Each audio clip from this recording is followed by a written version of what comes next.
বাংলাদেশে আমি সেই দলকে 1000 বার প্রাধান্য দেব যারা দাড়ি টুপি রেখেও মানুষকে ধোঁকা দেয়, মানুষকে ধোঁকা দিয়ে আমার রাসূল থেকে দূরে করে, সাহাবাদের থেকে দূরে করে সেই দলকে ভোট দেওয়া নাজায়েজ, নাজায়েজ এবং নাজায়েজ। এই হেদায়েত, যেই ঈমান, যেই ইসলাম আমার সাহাবাদের সাথে মিলে, সাহাবার ঈমানের সাথে মিলে সেই ইসলাম সহি, আর যেই ঈমান সাহাবাদের সাথে মিলে না সেই ইসলাম, সেই ঈমান মোটেও সহি না, ঠিক কিনা? যেই দল, যেই রাজনৈতিক সংগঠন এই কথা বলে হযরতে ওমর রাদিয়াল্লাহু আনহু একজন ব্যভিচারী ছিলেন, যেই দলের নেতারা বলেন পূজা আর রোজা এক, আর যাই হোক বাংলাদেশের ভোটাররা ওই দলের ওই মার্কায় ভোট দিতে পারে না, পারে না, পারে না। এই পর্যায়ে সভাপতির বক্তব্য নিয়ে আসছেন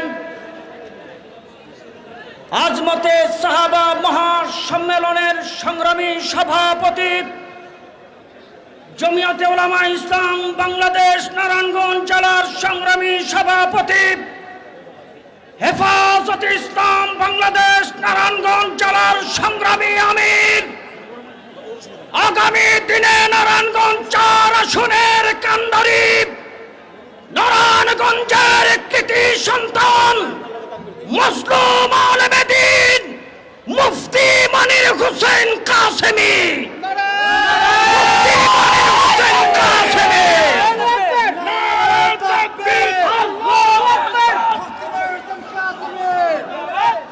نحمده ونصلي على رسوله الكريم أما بعد اهدنا الصراط المستقيم صراط الذين أنعمت عليهم।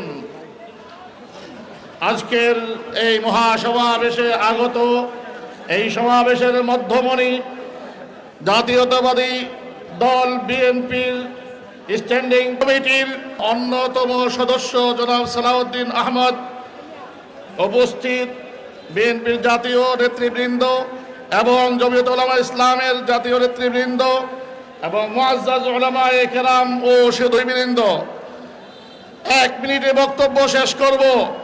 আপনাদের সকলকে বলবো হাঁটাচলা করবেন না। আমরা প্রতিদিন 5 ওয়াক্ত নামাজ পড়ি, কথা ঠিক কিনা?